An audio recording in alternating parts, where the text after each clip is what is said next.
पहला सूत्र। अष्टावक्र ने कहा,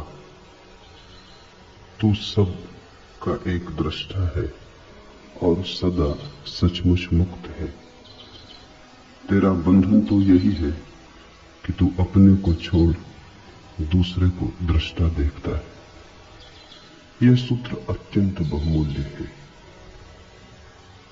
एक एक शब्द इसका ठीक से समझे। तू सबका एक दृष्टा है। एको दृष्टासी सर्वस्व, और सदा सचमुच मुक्त है। साधारणतः हमें अपने जीवन का बोध दूसरों की आंखों से मिलता है। हम दूसरों की आंखों का दर्पण की तरह उपयोग करते हैं, इसलिए हम दृष्टा को भूल जाते हैं और दृश्य बन जाते हैं। स्वाभाविक भी है, छोटा बच्चा पैदा हुआ, उसे अभी अपना कोई पता नहीं। वो दूसरों की आंखों में झांक के ही देखेगा कि मैं कौन हूं। अपना चेहरा तो दिखाई पड़ता नहीं, दर्पण खोजना होगा। जब तुम दर्पण में अपने को देखते हो तो तुम दृश्य हो गए, दृष्टा न रहे। तुम्हारी अपने से पहचान ही कितनी है, उतनी जितना दर्पण ने कहा। मां कहती है बेटा सुंदर है, तो बेटा अपने को सुंदर मानता है। शिक्षक कहते हैं स्कूल में बुद्धिमान हो, तो व्यक्ति अपने को बुद्धिमान मानता है। कोई अपमान कर देता है, कोई निंदा कर देता है, तो निंदा का स्वर भीतर समा जाता है। इसलिए तो हमें अपना बोध बड़ा भ्रामक मालूम होता है, क्योंकि अनेक स्वर से मिलकर बना है, विरोधी स्वरों से मिलकर बना है। किसी ने कहा सुंदर हो और किसी ने कहा तुम और सुंदर। शकल तो देखो आईने में, दोनों स्वर भीतर चले गए, द्वंद्व पैदा हो गया। किसी ने कहा बड़े बुद्धिमान हो और किसी ने कहा तुम जैसा बुद्धू आदमी नहीं देखा। दोनों स्वर भीतर चले गए, दोनों भीतर जुड़ गए, बड़ी बेचैनी पैदा हो गई, बड़ा द्वंद्व पैदा हो गया। इसलिए तो तुम निश्चित नहीं हो कि तुम कौन हो। इतनी भीड़ तुमने इकट्ठी कर ली है मतों की, इतने दर्पणों में झांका है और सभी दर्पणों ने अलग अलग खबर दी। दर्पण तुम्हारे संबंध में थोड़ी खबर देते, दर्पण अपने संबंध में खबर देते। तुमने दर्पण देखे होंगे जिनमें तुम लंबे हो जाते, दर्पण देखे होंगे जिनमें तुम मोटे हो जाते, दर्पण देखे होंगे जिनमें तुम अति सुंदर दिखने लगते, दर्पण देखे होंगे जिनमें तुम अति कुरूप हो जाते, अष्टावक्र हो जाते। दर्पण में जो झलक मिलती है वो तुम्हारी नहीं है, दर्पण के अपने स्वभाव की। विरोधी बातें इकट्ठी होती चली जाती। इन्हीं विरोधी बातों के संग्रह का नाम तुम समझ लेते हो मैं हूं। इसलिए तुम सदा कपते रहते हो, डरते रहते हो। लोक मत का कितना भय होता है, कहीं लोग बुरा ना सोचे, कहीं लोग ऐसा ना समझ लें कि मैं मूढ़ हूं, कहीं ऐसा ना समझ लें कि मैं असाधु हूं। लोग कहीं ऐसा ना समझ लें, क्योंकि लोगों के द्वारा ही हमने अपनी आत्मा निर्मित की है। गुरुजीफ अपने शिष्यों से कहता था, अगर तुम्हें आत्मा को जानना हो तो तुम्हें लोगों को छोड़ना होगा। ठीक कहता था। सदियों से यही सद्गुरुओं ने कहा है, अगर तुम्हें स्वयं को पहचानना हो तो तुम्हें दूसरों की आंखों में देखना बंद कर देना होगा। मेरे देखे बहुत से खोजी, सत्य के अन्वेषक समाज को छोड़कर चले गए। उसका कारण ये नहीं था कि समाज में रह के सत्य को पाना असंभव है, उसका कारण इतना ही था, समाज में रह के स्वयं की ठीक ठीक छवि जाननी बहुत कठिन है। यहां लोग खबर दिए ही चले जाते हैं कि तुम कौन हो। तुम पूछो न पूछो, सब तरफ से झलकें आती ही रहती हैं कि तुम कौन हो। और हम धीरे धीरे इन्हीं झलकों के लिए जीने लगते। मैंने सुना एक राजनेता मरा, उसकी पत्नी 2 वर्ष पहले मर गई थी। जैसे ही राजनेता मरा, उसकी पत्नी ने उस दूसरे लोग के द्वार पर उसका स्वागत किया, लेकिन राजनेता ने कहा, अभी मैं भीतर ना आऊंगा, जरा मुझे मेरी अर्थी के साथ राजघाट तक हो आने दो। पत्नी ने कहा, क्या सार है, वहां तो देह पड़ी रह गई, मिट्टी है। उसने कहा कि मिट्टी नहीं, इतना तो देख लेने तो कितने लोग विदा करने आए। राजनेता और उसकी पत्नी भी अर्थी के साथ साथ, किसी को तो दिखाई ना पड़ते थे और उनको अर्थी दिखाई पड़ती थी, चले। बड़ी भीड़ थी, अखबार नवीस थे, फोटोग्राफर थे, झंडे झुकाए गए थे, फूल सजाए गए थे, मिलिट्री के ट्रक पर रखी अर्थी थी, बड़ा सम्मान दिया जा रहा था, तोपें आगे पीछे थे, सैनिक चल रहे थे। गदगद हो उठा राजनेता। पत्नी ने कहा, इतने प्रसन्न क्या हो रहे हो? उसने कहा, अगर मुझे पता होता कि मरने पर इतनी भीड़ आएगी तो मैं पहले कभी का मर गया होता, तो हम पहले ही न मर गए होते, इतने दिन क्यों राह देखते? इतनी भीड़ मरने पर आए, इसी के लिए तो जिए। भीड़ के लिए लोग जीते हैं, भीड़ के लिए लोग मरते हैं। दूसरे क्या कहते हैं ये इतना मूल्यवान हो गया है कि तुम पूछते ही नहीं कि तुम कौन हो। दूसरे क्या कहते हैं, उन्हीं की कतरन छांट छांट के इकट्ठी अपनी तस्वीर बना लेते। वो तस्वीर बड़ी डमाडोल रहती, क्योंकि लोगों के मन बदलते रहते, और फिर लोगों के मन ही नहीं बदलते रहते, लोगों के कारण भी बदलते रहते। कोई आके तुमसे कह गया कि आप बड़े साधु पुरुष हैं, उसका कुछ कारण खुशामद कर गया। साधु पुरुष तुम्हें मानता कौन? अपने को छोड़ के संसार में कोई किसी को साधु पुरुष नहीं मानता। तुम अपनी ही सोचो ना, तुम अपने को छोड़कर किसको साधु पुरुष मानते? कभी कभी कहना पड़ता है, जरूरतें, जिंदगी, अड़चने, झूठे को सच्चा कहना पड़ता है, दुर्जन को सज्जन कहना पड़ता है, कुरूप को सुंदर की तरह प्रशंसा करनी पड़ती, स्तुति करनी पड़ती, खुशामद करनी पड़ती। खुशामद इसलिए तो इतनी बहुमूल्य है। खुशामद के चक्कर में लोग क्यों आ जाते? मूड से मूड आदमी से भी कहो कि तुम महाबुद्धिमान हो, तो वो भी इंकार नहीं करता, क्योंकि उसको अपना तो कुछ पता नहीं। तुम जो कहते हो वही सुनता है, तुम जो कहते हो वही हो जाता है। तो उनके कारण बदल जाते। कोई कहता है सुंदर हो, कोई कहता है असुंदर हो, कोई कहता है भले हो, कोई कहता है बुरे हो। ये सब इकट्ठा होता चला जाता, और इन विपरीत मतों के आधार पर तुम अपनी आत्मा का निर्माण कर लेते हो। तुम ऐसी बैलगाड़ी पर सवार हो जिसमें सब तरफ बैल जुते, जो सब दिशाओं में एक साथ जा रही, तुम्हारे अस्थि पंजर ढीले हुए जा रहे, तुम सिर्फ घसीटते हो, कहीं पहुंचते नहीं, पहुंच सकते नहीं। पहला सूत्र है आज का, तू सबका एक दृष्टा है और तू सदा सचमुच मुक्त है। व्यक्ति दृश्य नहीं है, दृष्टा है।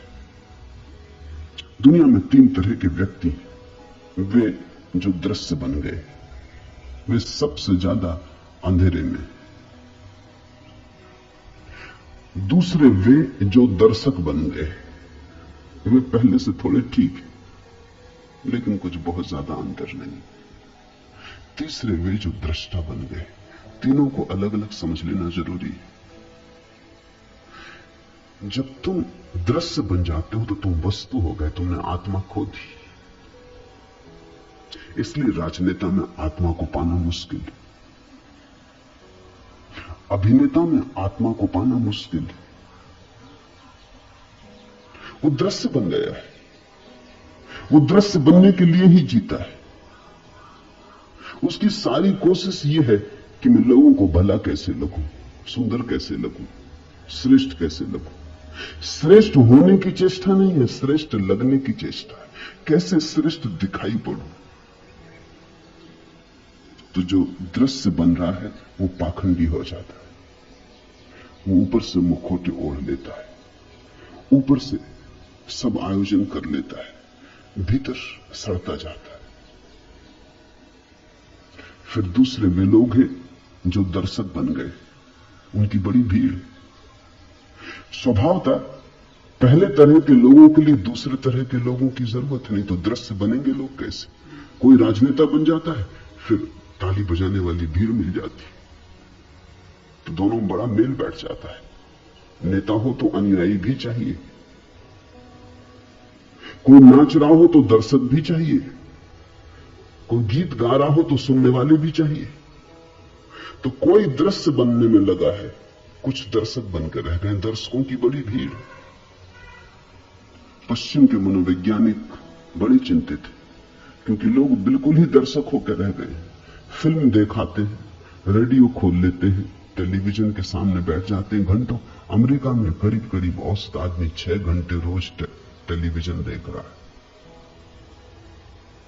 फुटबॉल का मैच हो दिखाते हैं, कुश्ती हो रही हो तो दिखाते हैं, क्रिकेट हो तो दिखाते हैं, ओलंपिक हो तो दिखाते हैं। बस सिर्फ देखने वाले रह गए, खड़े हैं दर्शक की तरह राह के किनारे, राहगीर। जीवन का जुलूस निकल रहा है, तुम देख रहे हो। कुछ हैं जो जीवन के जुलूस में सम्मिलित हो गए, वो जरा कठिन धंधा है, वहां बड़ी प्रतियोगिता है। जुलूस में सम्मिलित होना जरा मुश्किल है, बड़े संघर्ष और बड़े आक्रमण की जरूरत है। लेकिन जुलूस को देखने वालों की भी जरूरत है, वो किनारे खड़े देख रहे हैं। अगर वो न हो तो जुलूस भी विदा हो जाए। तुम थोड़ा सोचो, अगर अनुयायी न चले पीछे तो नेताओं का क्या हो? अकेले झंडा ऊंचा रहे हमारा, बड़े बुद्धू मालूम पड़े, बड़े पागल मालूम पड़े। राह किनारे लोग चाहिए, भीड़ चाहिए, तो पागलपन भी ठीक मालूम पड़ता है। तुम थोड़ा सोचो, कोई देखने ना आए और क्रिकेट का मैच होता रहे, मैच के प्राण निकल गए। मैच के प्राण मैच में थोड़ी, वो देखने जो लाखों लोग इकट्ठे होते हैं उनमें। और आदमी अद्भुत है, आदमी तो घुड़दौड़ देखने भी जाते। ये पूरा कोरेगांव पार घुड़दौड़ देखने वालों की बस्ती। ये बड़ी हैरानी की बात है, आदमी को दौड़ाओ, कोई घोड़ा देखने नहीं आता। घोड़े दौड़ते हैं, आदमी देखने जाते हैं। ये घोड़ों से भी गई बीती स्थिति हो गई। देखते ही देखते जिंदगी बीत जाती। दर्शक प्रेम करते नहीं तुम, फिल्म में प्रेम चलता है वो देखते हो। नाचते नहीं तुम, कोई नाचता है तुम देखते हो। गीत तुम नहीं गुनगुनाते, कोई गुनगुनाता है तुम सुनते हो। तो तुम्हारा जीवन अगर नपुंसक हो जाए, अगर उसमें से सब जीवन ऊर्जा खो जाए, तो आश्चर्य क्या? तुम्हारे जीवन में कोई गति नहीं, कोई ऊर्जा का प्रवाह नहीं, तुम मुर्दे की भांति बैठे हो। बस तुम्हारा कुल काम इतना है कि देखते रहो, कोई दिखाता रहे, तुम देखते रहो। ये दो ही की बड़ी संख्या है दुनिया में, दोनों एक दूसरे से बंधे हैं। मनोवैज्ञानिक कहते हैं दुनिया में हर बीमारी के दो पहलू होते हैं। दुनिया में कुछ लोग हैं जिनको मनोवैज्ञानिक कहते हैं मैसोचिस्ट, पर स्वदुखवादी, वो अपने को सताते हैं।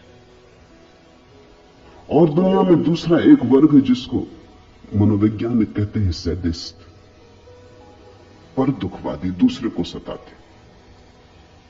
दोनों की जरूरत है, इसलिए दोनों जब मिल जाते हैं तो बड़ा राग रंग चलता है। मनोवैज्ञानिक कहते हैं कि अगर पति दूसरों को सताने वाला हो और स्त्री खुद को सताने वाली हो, तो इससे बढ़िया जोड़ा और दूसरा नहीं होता। स्त्री अपने को सताने में मजा लेती है, पति दूसरे को सताने में मजा लेता है। राम मिलाई जोड़ी, कोई अंधा कोई कोढ़ी, मिल गए, बिल्कुल मिल गए, बिल्कुल ठीक बैठ गए। हर बीमारी के दो पहलू होते, दृश्य और दर्शक एक ही बीमारी के दो पहलू।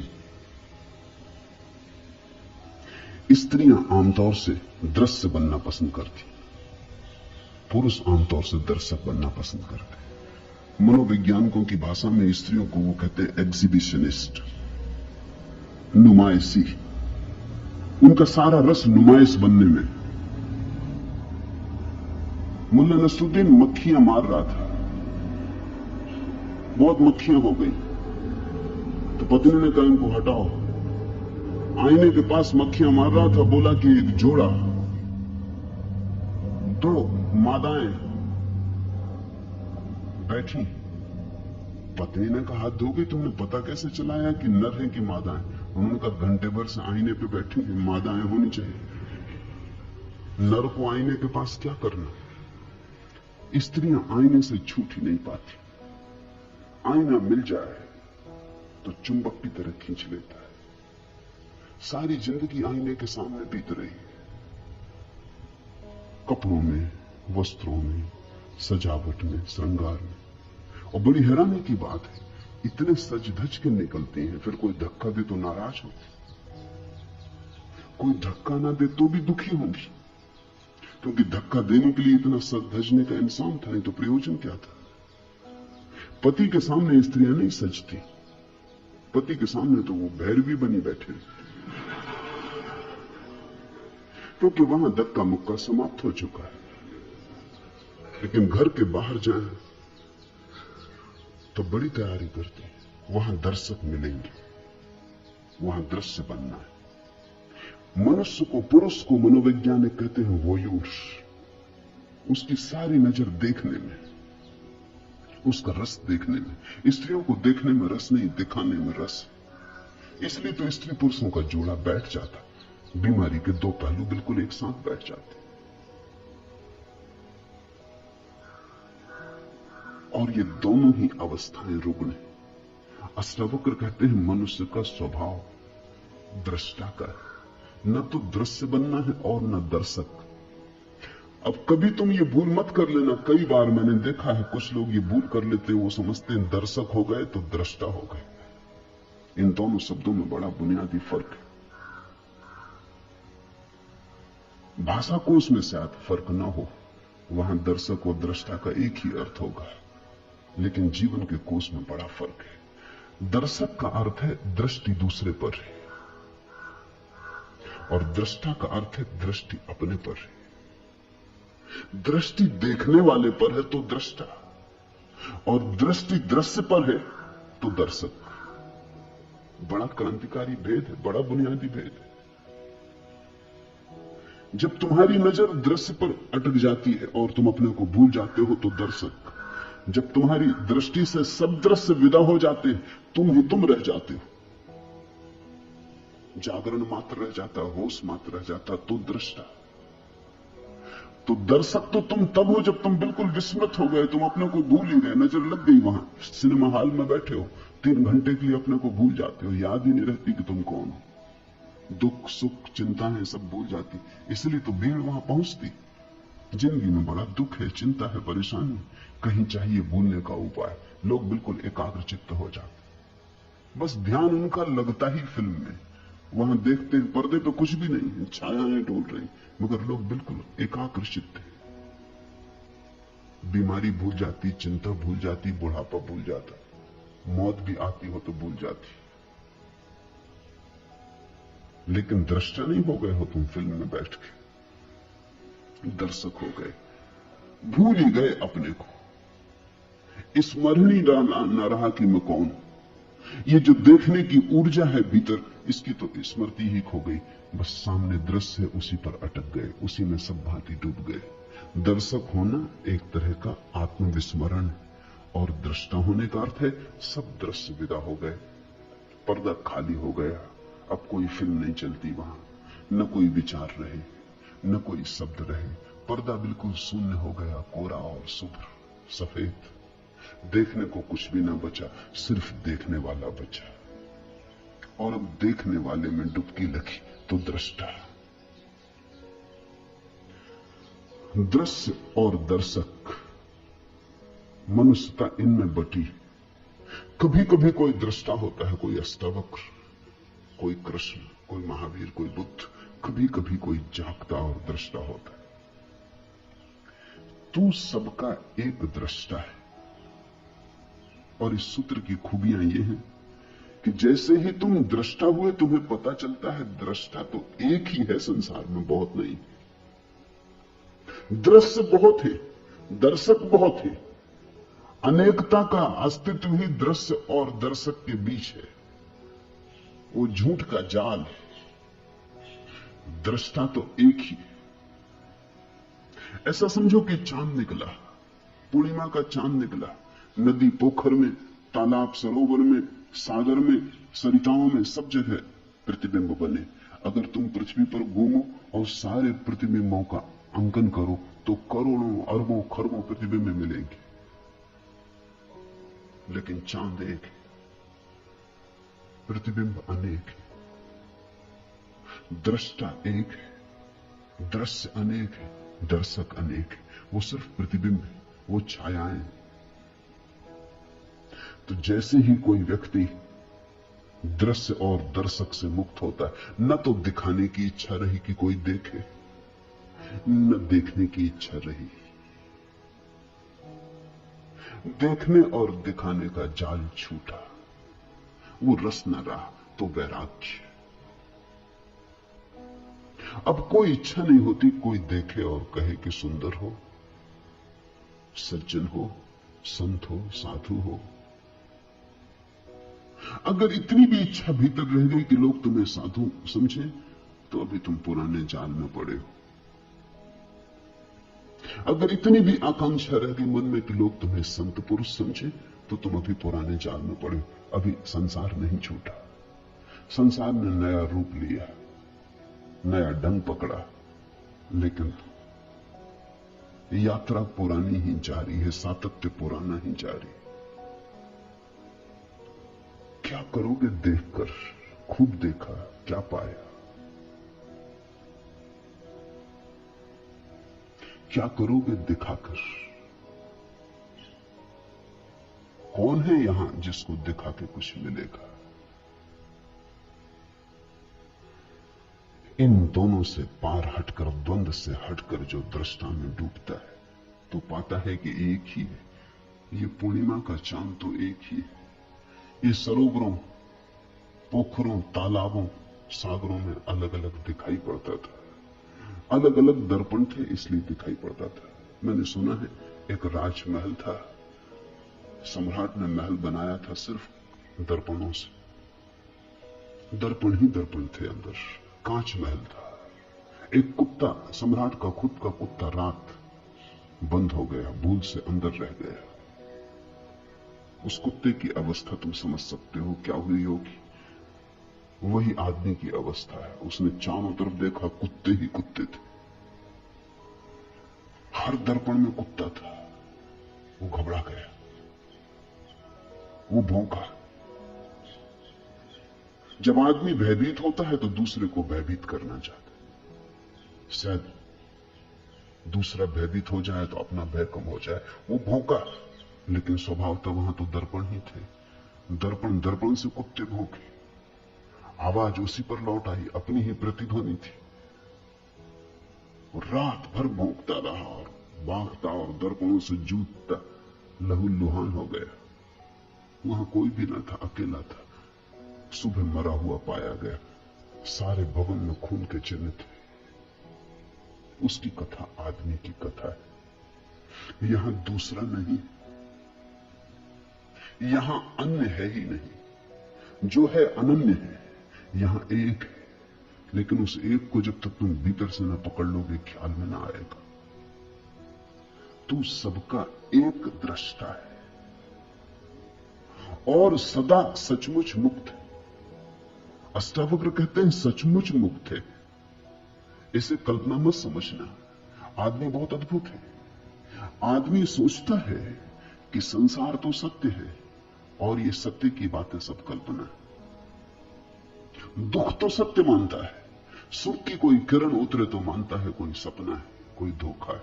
मेरे पास लोग आते हैं, वो कहते हैं बड़ा आनंद मालूम हो रहा है। शक होता है ये कहीं भ्रम तो नहीं। दुख में इतने जन्मों जन्मों तक रहे कि भरोसा ही खो गया कि आनंद हो भी सकता है। आनंद असंभव मालूम होने लगा है।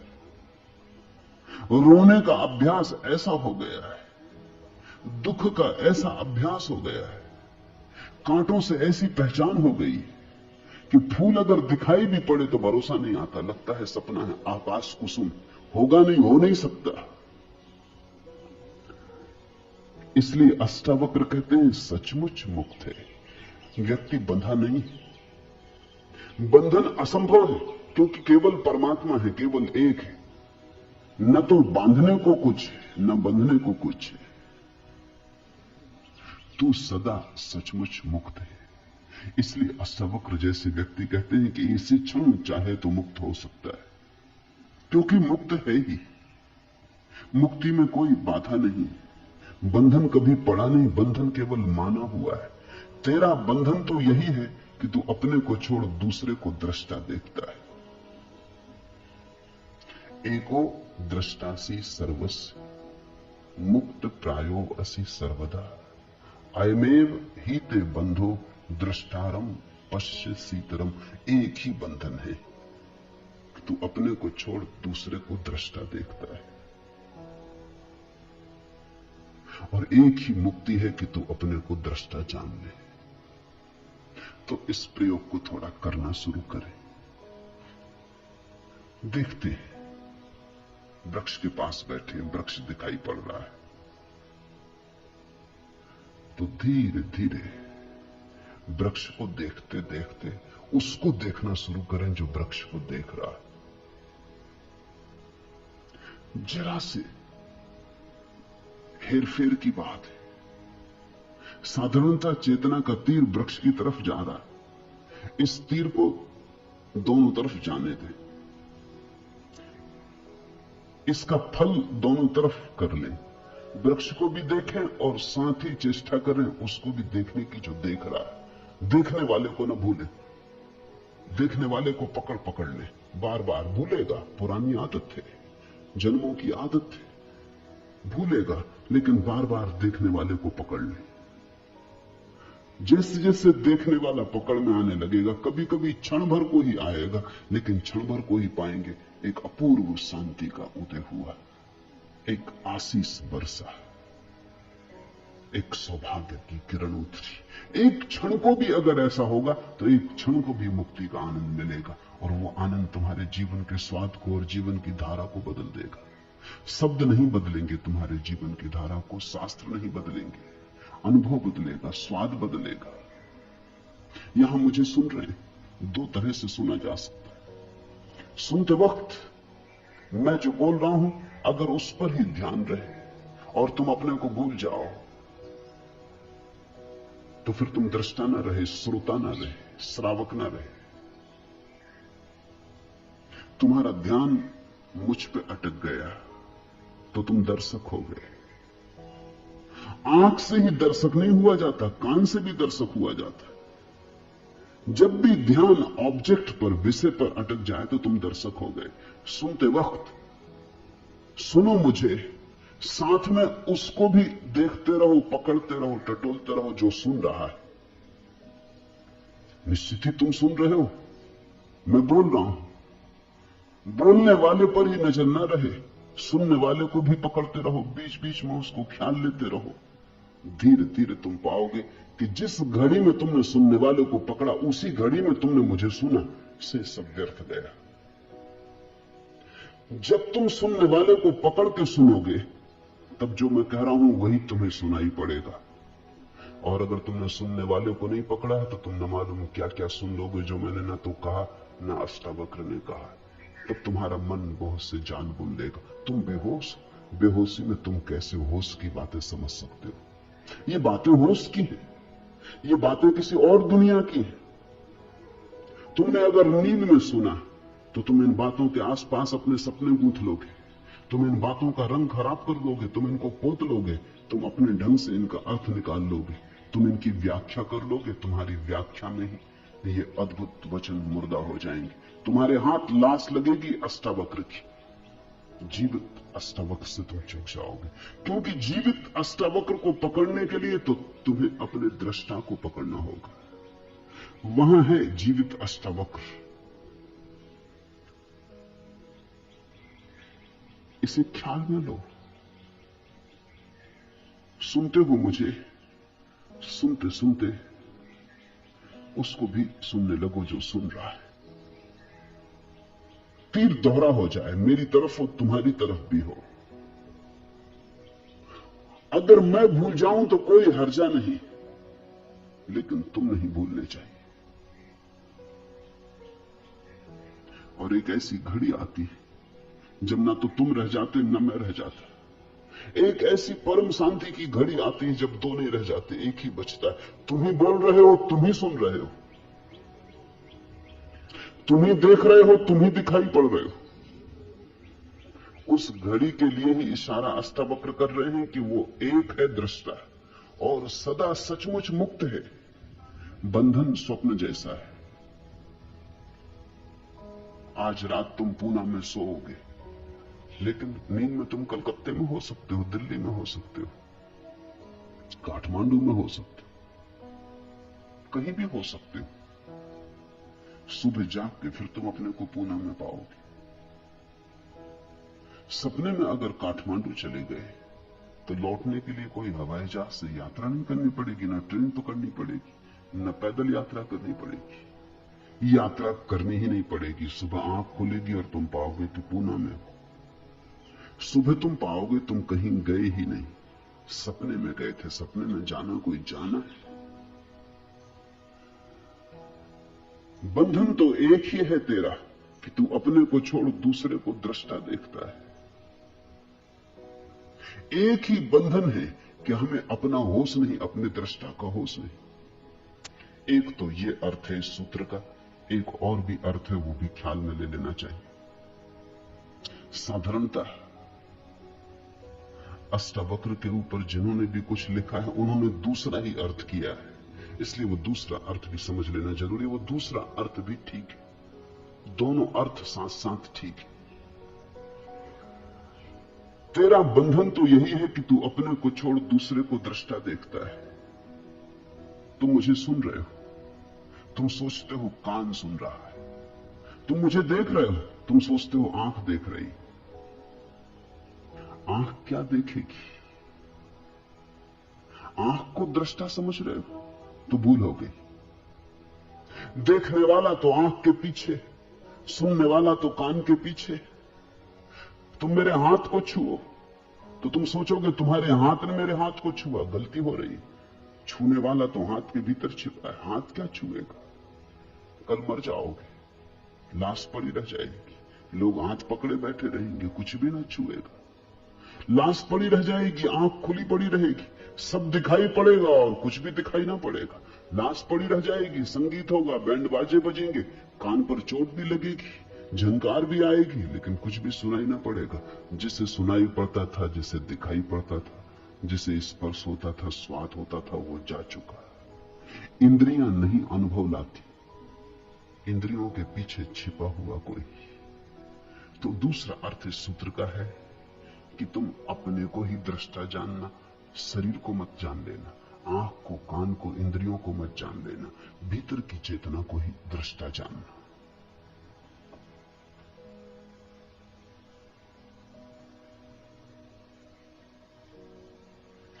मैं करता हूं ऐसे अहंकार रूपी अत्यंत काले सर्प से दंशित हुआ तू। मैं करता नहीं हूं ऐसे विश्वास रूपी अमृत को पीकर सुखी हो। अहम करता इति, मैं करता हूं ऐसे अहंकार रूपी अत्यंत काले सर्प से दंशित हुआ तू। हमारी मान्यता ही सब कुछ है। हम मान्यता के सपने में पड़े, हम अपने को जो मान लेते हैं वही हो जाते। ये बड़ी विचार की बात है। ये पूरब के अनुभव का सार निचोड़। हमने जो मान लिया है अपने को वही हम हो जाते। तुमने अगर कभी किसी सम्मोहनविद को, हिप्नोटिस्ट को प्रयोग करते देखा हो तो तुम चौंके होगे। अगर वो किसी व्यक्ति को सम्मोहित करके कह देता है पुरुष को कि तुम स्त्री हो, और फिर कहता है उठो चलो, तो वो आदमी स्त्री की तरह चलने लगता है। बहुत कठिन है स्त्री की तरह चलना, उसके लिए खास तरह का शरीर का ढांचा चाहिए। स्त्री की तरह चलने के लिए गर्भ की खाली जगह चाहिए पेट में, अन्यथा कोई स्त्री की तरह चल नहीं सकता, या बहुत अभ्यास करे तो चल सकता है। लेकिन कोई सम्मोहनविद किसी को सुला देता है बेहोशी में, वो कहता उठो, तुम स्त्री हो, पुरुष नहीं, चलो, वो स्त्री की तरह चलने लगता है। वो उसे प्याज पकड़ा देता है और कहता है ये सेव है, नाश्ता कर लो। वो प्याज का नाश्ता कर लेता है और उससे पूछो कैसा स्वाद, वो कहता बड़ा स्वादिष्ट।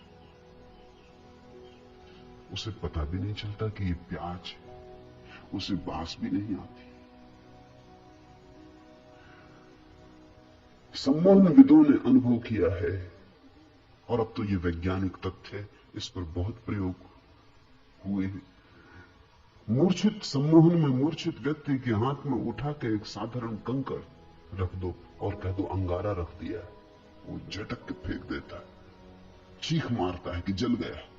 इतने तक भी बात होती तो ठीक था, लेकिन हाथ में फफोला आ जाता। तुमने खबर सुनी होगी लोगों की कि जो आग पर चल लेते वो भी सम्मोहन की गहरी अवस्था है। अगर तुमने ऐसा मान लिया कि नहीं जलूंगा, तो आग भी नहीं जलाती। मानने की बात है, अगर जरा भी संदेह रहा तो मुश्किल हो जाएगी, तो जल जाओ। ऐसा बहुत बार हुआ है कि कुछ लोग सिर्फ हिम्मत करके चले गए कि जब इतने लोग चल रहे हैं तो हम भी चल लेंगे, लेकिन भीतर संदेह का कीड़ा था, वो जल गए। ऑक्सफोर्ड यूनिवर्सिटी में इस पर प्रयोग किया गया। लंका से कुछ बौद्ध भिक्षु बुलाए गए थे चलने के लिए। वो बुद्ध पूर्णिमा को हर वर्ष बुद्ध की स्मृति में आग पर चलते। वो बात बिल्कुल ठीक है, बुद्ध की स्मृति में आग पर चलना चाहिए, क्योंकि बुद्ध की कुल स्मृति इतनी है कि तुम देह नहीं हो। तो जब हम देह ही नहीं है तो आग हमें कैसे जलाएगी? कृष्ण ने गीता में कहा है, न आग तुझे जला सकती, न शस्त्र तुझे छेद सकते। नैनम छिदंती शस्त्राणि नाहम दहती पावका। नहीं आग तुझे जलाएगी, नहीं शस्त्र तुझे छेद सकते। तो बुद्ध पूर्णिमा के दिन श्रीलंका में बौद्ध भिक्षु आग पर चलते, उन्हें निमंत्रित किया गया, वो ऑक्सफोर्ड में भी चले। जब वो ऑक्सफोर्ड में चल रहे थे तो एक भिक्षु जल गया। कोई 20 भिक्षु चले, एक भिक्षु जल गया। खोजबीन की गई कि बात क्या हुई। वो भिक्षु सिर्फ इंग्लैंड देखने आया था, उसे कोई भरोसा नहीं था कि वो चल पाएगा। उसकी मर्जी कुछ और थी, वो तो सिर्फ यात्रा करने आया था। उसकी तो आकांक्षा इतनी थी कि इंग्लैंड देख लेंगे, और उसने सोचा जब ये 19 लोग नहीं जलते तो मैं क्यों जलूंगा। मगर भीतर संदेह का कीड़ा था, वो जल गया। और वहीं उसी रात दूसरी घटना घटी कि एक प्रोफेसर, ऑक्सफोर्ड यूनिवर्सिटी का प्रोफेसर, जिसने कभी ये घटना न देखी थी न सुनी थी, वो सिर्फ बैठ के देख रहा था, उसे देख के इतना भरोसा आ गया कि वो उठा और चलने लगा और चल गया। न तो वो बौद्ध था, न धार्मिक था, उसे तो कुछ पता ही नहीं था। उसे तो सिर्फ इतने लोगों का चलना देख के ये लगा, ये भाव ऐसी गहनता से उठा, ये श्रद्धा इतनी सघन हो गई कि वो उठा एक गहन आनंद भाव में और नाचने लगा आग पर। भिक्षु भी चौंके, क्योंकि भिक्षुओं को तो ये ख्याल था कि बुद्ध भगवान उन्हें बचा रहे। ये आदमी तो कोई बौद्ध नहीं है, ये तो अंग्रेज था, और धार्मिक भी नहीं था, चर्च भी नहीं जाता था, तो क्राइस्ट भी इसकी फिक्र नहीं करेंगे। बुद्ध से तो कुछ लेना देना है नहीं, इसका तो कोई भी मालिक नहीं था, सिर्फ श्रद्धा। हम जो मानते हैं गहन श्रद्धा में वही हो जाते। मैं करता हूं ऐसे अहंकार रूपी अत्यंत काले सर्प से दंशित हुआ तू। मैं करता नहीं हूं ऐसे विश्वास रूपी अमृत को पीकर सुखी हो। ये वचन ख्याल रखना, बार बार अष्टावक्र कहते हैं सुखी हो। वो कहते हैं इसी क्षण घट सकती है बात। अहम करता इति, मैं करता हूं ऐसी हमारी धारणा है। उस धारणा के अनुसार हमारा अहंकार निर्मित होता है। कर्ता यानी अस्मिता, मैं करता हूं, उसी से हमारा अहंकार निर्मित होता है। इसलिए जितना बड़ा करता हो उतना बड़ा अहंकार होता है। तुमने अगर कुछ खास नहीं किया तो तुम क्या अहंकार रखोगे? तुमने एक बड़ा मकान बनाया तो उतना ही बड़ा तुम्हारा अहंकार हो जाता है। तुमने एक बड़ा साम्राज्य रचाया तो उतनी ही सीमा तुम्हारे अहंकार की हो जाती। इसलिए तो दुनिया को जीतने के लिए पागल लोग निकलते। दुनिया को जीतने थोड़ी निकलते। दुनिया किसने कब जीती? लोग आते हैं चले जाते हैं, दुनिया को कौन जीत पाता है? लेकिन दुनिया को जीतने निकलते हैं घोषणा करने कि मेरा अहंकार इतना विराट है कि सारी दुनिया को छोटा कर दूंगा, घेर लूंगा, सीमा बना दूंगा। मैं ही परिभाषा बनूंगा सारे जगत की। सिकंदर और नेपोलियन और तैमूर और नादिर और सारे पागल दुनिया को घेरने चलते। ये दुनिया को घेरने के लिए जो आकांक्षा है, ये अहंकार की आकांक्षा है।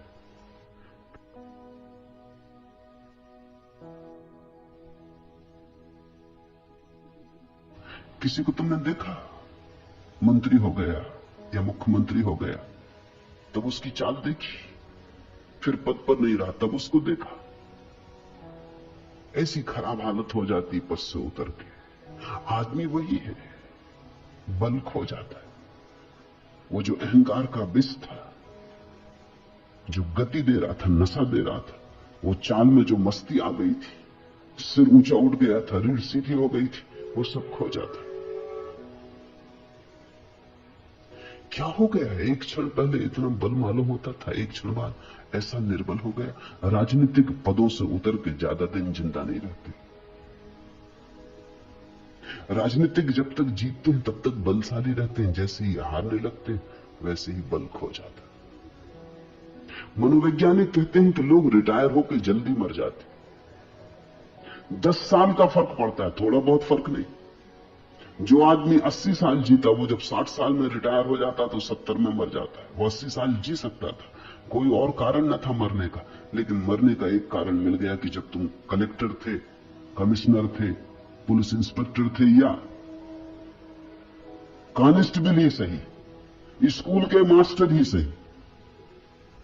स्कूल के मास्टर की भी अकड़ होती, उसकी भी एक दुनिया होती। 30-40 लड़कों पर तो रोब बांधे ही रखता है, उनको तो दबाए ही रखता है, वहां तो सम्राट ही होता है। कहते हैं जब औरंगजेब ने अपने बाप को कारागृह में बंद कर दिया तो उसके बाप ने कहा कि मुझे यहां मन नहीं लगता, तू एक काम कर, 30-40 छोटे छोटे लड़के भेज दे, तुम एक मदरसा खोल दो। कहते हैं औरंगजेब ने कहा कि बाप जेल में तो पड़ गया है, लेकिन पुरानी सम्राट होने की अकड़ नहीं जाती, तो 30-40 लड़कों पे ही अब मालकियत करेगा। उसने इंतजाम कर दिया। छोटा छोटा स्कूल का मास्टर भी 30-40 लड़कों की दुनिया में तो राजा है। बड़े से बड़े राजा को भी इतना बल कहां होता है। कहो उठो तो उठते हैं लोग, कहो बैठो तो बैठते हैं लोग, सब उसके हाथ में। स्कूल का मास्टर ही सही, कलेक्टर हो, डिप्टी कलेक्टर हो, मिनिस्टर हो, कोई भी हो, जैसे ही रिटायर होता है वैसे ही बल खो जाता। अब कोई रास्ते पर नमस्कार नहीं करता, अब कहीं भी उसकी कोई सार्थकता नहीं मालूम होती, वो फिजूल मालूम पड़ता है, जैसे कूड़े के ढेर पर फेंक दिया गया या कबाड़ खाने में डाल दिया गया। अब उसकी कहीं कोई जरूरत नहीं, जहां भी जाता है लोग उसको सहते हैं, मगर उनके भाव से पता चलता है कि अब जाओ भी, क्षमा करो, अब यहां किस लिए चले आए, अब दूसरा काम करने दो। वही लोग जो उसकी खुशामद करते थे रास्ते से कन्नी काट जाते, वही लोग जो उसके पैर दाबते थे अब दिखाई नहीं पड़ते। अचानक उसके अहंकार का गुब्बारा सिकुड़ जाता है, जैसे गुब्बारा फूट गया, हवा निकलने लगी, पंचर हो गया, सिकुड़ने लगता है। जीने में कोई अर्थ नहीं मालूम होता, मरने की आकांक्षा पैदा होने लगती, वो सोचने लगता है मर ही जाऊं, क्योंकि अब क्या सहार। रिटायर होकर लोग जल्दी मर जाते क्योंकि उनके जीवन का सारा बल तो उनके साम्राज्यों में था। कोई हेड क्लर्क था तो 10-5 क्लर्कों को ही सता रहा था। इससे कोई फर्क नहीं पड़ता कि तुम कौन, तुम चपरासी से ही। मगर चपरासी की भी अकड़ होती है, जब जाओ दफ्तर में अंदर तो चपरासी को बैठो, स्टूल पे ही बैठा है बाहर, लेकिन उसकी अकड़ देखो, कहता ठहरो। मुल्ला नसरुद्दीन कांस्टेबल का काम करता था, एक महिला को तेजी से कार चलाते हुए पकड़ लिया, जल्दी से निकाली नोटबुक, लिखने लगा। महिला ने कहा, सुनो, बेकार लिखा पढ़ी मत करो, मेयर मुझे जानते।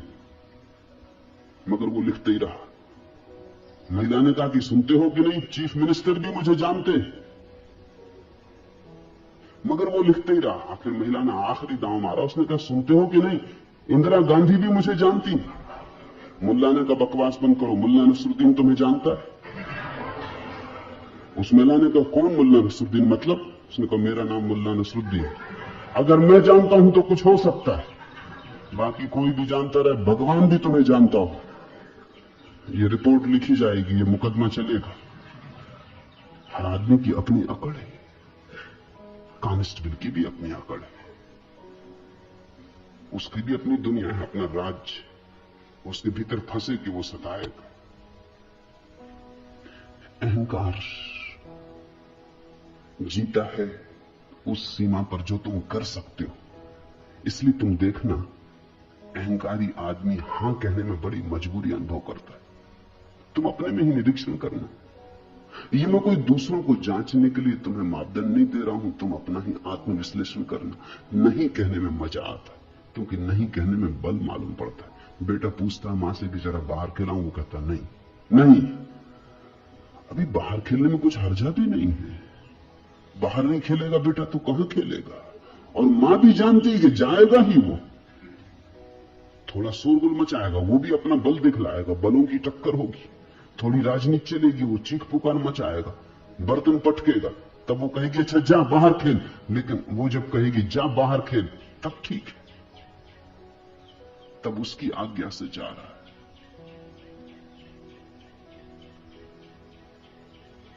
मुल्ला नसरुद्दीन का बेटा बहुत ऊधम कर रहा था, उससे बार बार कह रहा था शांत होकर बैठ, देख मेरी आज्ञा मान, शांत होकर बैठ, मगर वो सुन नहीं रहा था। कौन बेटा सुनता है? आखिर बन्ना के मुल्ला नसरुद्दीन ने कहा, अच्छा अब कर जितना ऊधम करना, अब देख कैसे मेरी आज्ञा का उल्लंघन करता है। अब मेरी आज्ञा है, कर कितना ऊधम करना है, अब देखें कैसे मेरी आज्ञा का उल्लंघन करता है। नहीं जल्दी आती जवान पर रखिए।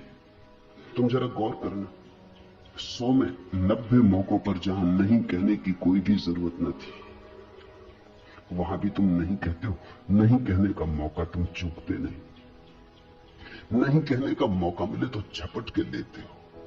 हां कहने में बड़ी मजबूरी लगती, हां कहने में बड़ी दयनीयता मालूम होती। हां कहने का मतलब होता तुम्हारा कोई बल नहीं। इसलिए जो बहुत अहंकारी है वो नास्तिक हो जाते। नास्तिक का मतलब उन्होंने आखिरी नहीं कह दी, उन्होंने कह दिया ईश्वर भी नहीं, और की तो बात छोड़ो। नास्तिक का अर्थ है कि उसने आखिरी अल्टीमेट परम इंकार कर दिया। आस्तिक का अर्थ है उसने परम स्वीकार कर लिया, उसने हां कह दिया ईश्वर है। ईश्वर को हां कहने का मतलब है मैं ना रहा, ईश्वर को ना कहने का मतलब बस मैं ही रहा। अब मेरे ऊपर कोई भी नहीं, मेरे पार कोई भी नहीं, मेरी सीमा बांधने वाला कोई भी नहीं। हमारा कर्तृत्व हमारे अहंकार को भरता है। इसलिए अष्टावक्र के सूत्र को ख्याल करना, मैं करता हूं, अहम कर्ता इति। ऐसे अहंकार रूपी अत्यंत काले सर्प से दंसित हुआ तो व्यर्थ ही पीड़ित और परेशान हो रहा है। ये पीड़ा कोई बाहर से नहीं आती, ये दुख हम जो झेलते हैं अपना निर्मित किया हुआ है। जितना बड़ा अहंकार उतनी पीड़ा होगी। अहंकार घाव है, जरा सी हवा का झोंका भी दर्द दे जाता है। निरअहंकारी व्यक्ति को दुखी करना असंभव है, अहंकारी व्यक्ति को सुखी करना असंभव है। अहंकारी व्यक्ति ने तय ही कर लिया कि अब सुखी नहीं होना है, क्योंकि सुख आता है हां भाव से, स्वीकार भाव से। सुख आता है ये बात जानने से कि मैं क्या हूं, एक बूंद हूं सागर में, सागर की एक बूंद हूं। सागर ही है, मेरा होना क्या है। जिस व्यक्ति को अपने ना होने की प्रतीति सघन होने लगती, उतने ही सुख के अंबार उस पर बरसने लगते। जो मिटा वो भर दिया जाता है, जिसने अकड़ दिखाई वो मिट जाता है। मैं करता नहीं हूं ऐसे विश्वास रूपी अमृत को पीकर तू सुखी हो। मैं करता नहीं हूं ऐसे भाव को अष्टावक्र अमृत कहते। अहम न करता इति, यही अमृत है। इसका एक अर्थ और भी समझ लेना चाहिए। सिर्फ अहंकार मरता है, तुम कभी नहीं मरते, इसलिए अहंकार मृत्यु है, विष है। जिस दिन तुमने जान लिया कि अहंकार है ही नहीं, बस मेरे भीतर परमात्मा ही है, उसकी ही एक फैलाव, उसकी ही एक किरण, उसकी ही एक बूंद, फिर तुम्हारी कोई मृत्यु नहीं, फिर तुम अमृत हो। परमात्मा के साथ तुम अमृत हो, अपने साथ तुम मरण धर्मा हो। अपने साथ तुम अकेले हो, संसार के विपरीत हो, अस्तित्व के विपरीत हो, तुम असंभव युद्ध में लगे हो जिसमें हार सुनिश्चित है। परमात्मा के साथ सब तुम्हारे साथ है, जिसमें हार असंभव है, जीत सुनिश्चित है। सबको साथ लेके चल पड़ो। जहां सहयोग से घट सकता हो वहां संघर्ष क्यों करते हो? जहां झुक के मिल सकता हो वहां लड़के लेने की चेष्टा क्यों करते हो? जहां सरलता से, विनम्रता से मिल जाता हो वहां तुम व्यर्थ ही उधम क्यों मचाते हो? व्यर्थ का उत्पात क्यों करते हो? मैं करता नहीं हूं ऐसे विश्वास रूपी अमृत को पीकर सुखी हो।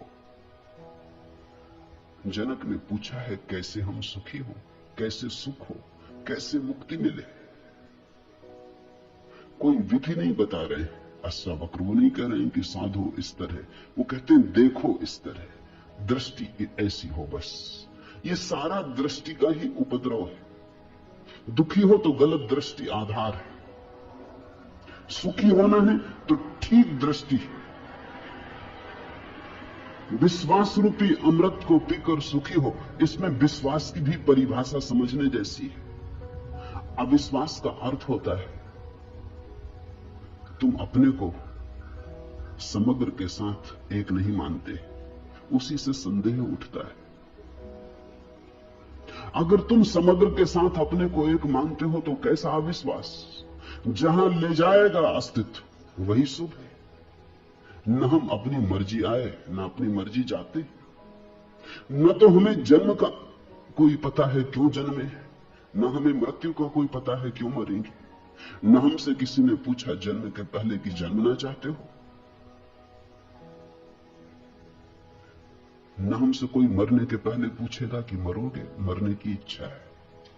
सब यहां हो रहा है, हमसे कौन पूछता है? हम व्यर्थ ही बीच में क्यों अपने को लाएं? जिससे जीवन निकला है उसी में हम विसर्जित होंगे, और जिसने जीवन दिया है उस पर अविश्वास कैसा? जहां से इस सुंदर जीवन का आविर्भाव हुआ है उस स्रोत पर अविश्वास कैसा है? जहां से ये फूल खिले, जहां ये कमल खिले, जहां ये चांद तारे, जहां ये मनुष्य पशु पक्षी है, जहां इतना गीत है, जहां इतना संगीत है, जहां इतना प्रेम है, उस पर अविश्वास क्यों? विश्वास का अर्थ है हम अपने को विजाती नहीं मानते, परदेसी नहीं मानते। हम अपने को इस अस्तित्व के साथ एक मानते। इस एक की उद्घोषणा के होते ही जीवन में सुख की वर्षा हो जाती। ऐसे विश्वास रूपी अमृत को पीकर सुखी हो। विश्वास अमृतम पीत्वा सुखी भव।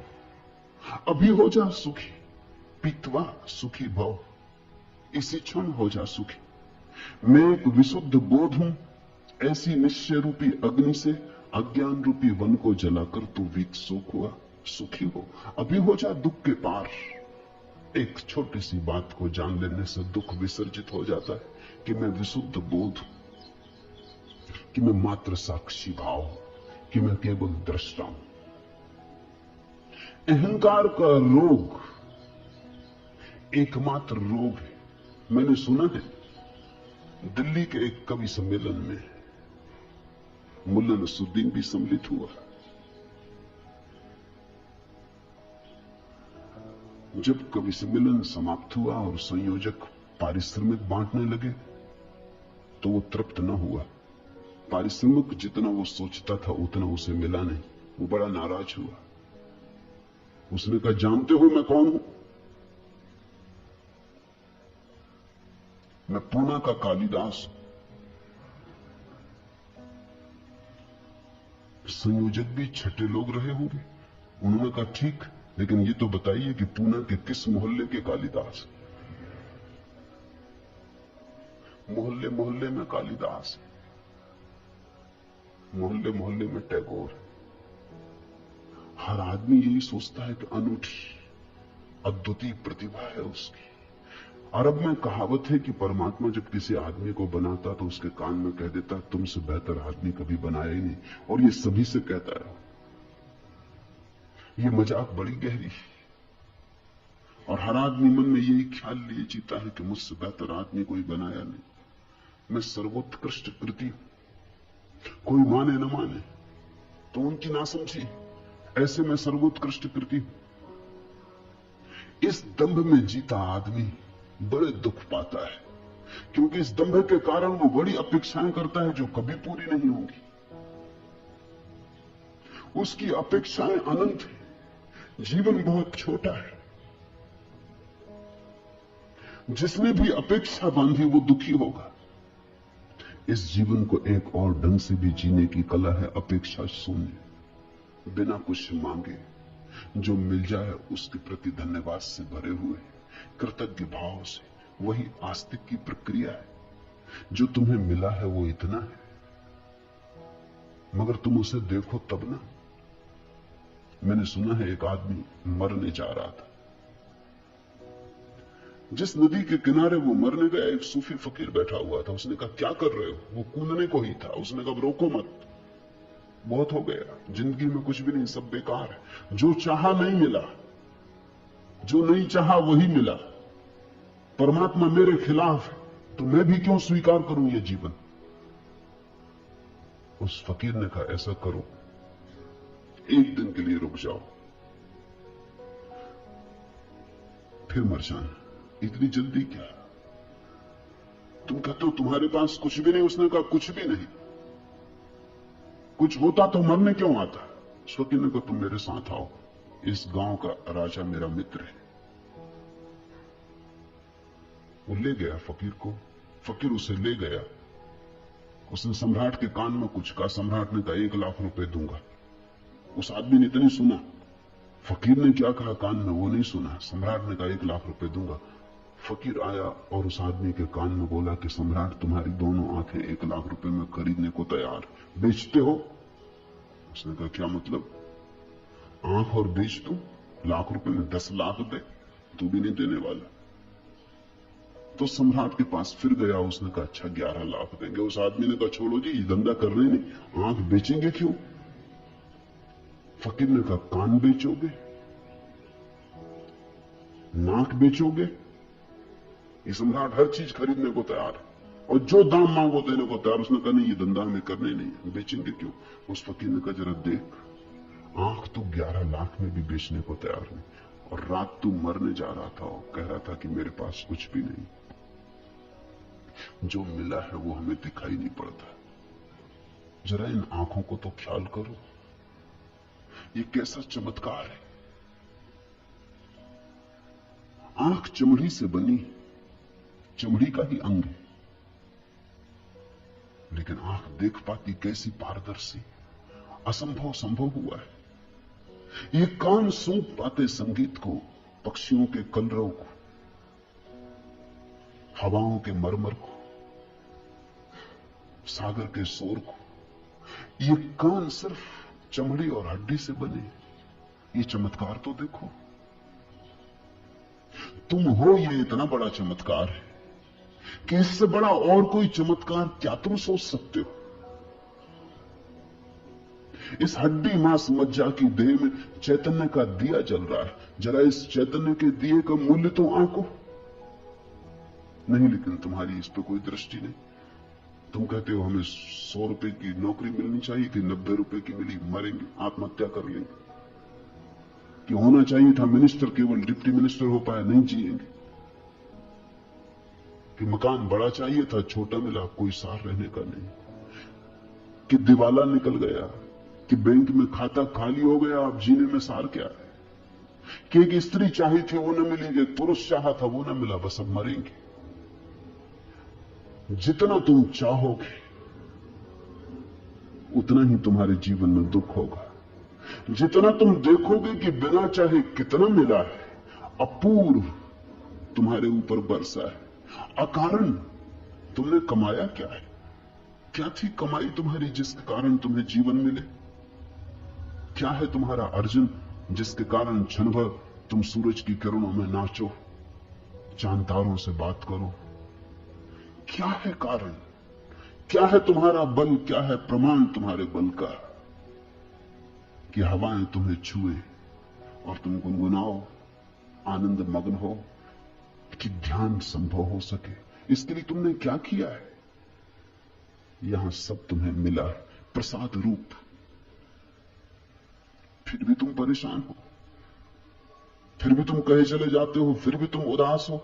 जरूर अहंकार का रोग खाए चला जा रहा है, वही सबको पकड़े हुए है। मैंने सुना है एक परिवार के सभी सदस्य फिल्मों में काम करते थे।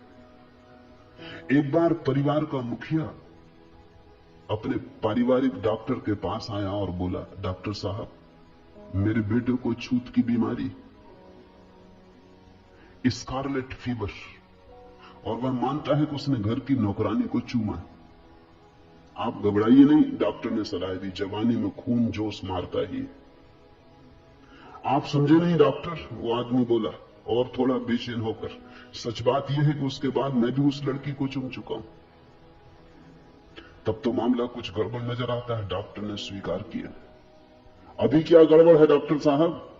उसके बाद मैं अपनी पत्नी को भी 2 बार चूम चुका हूं।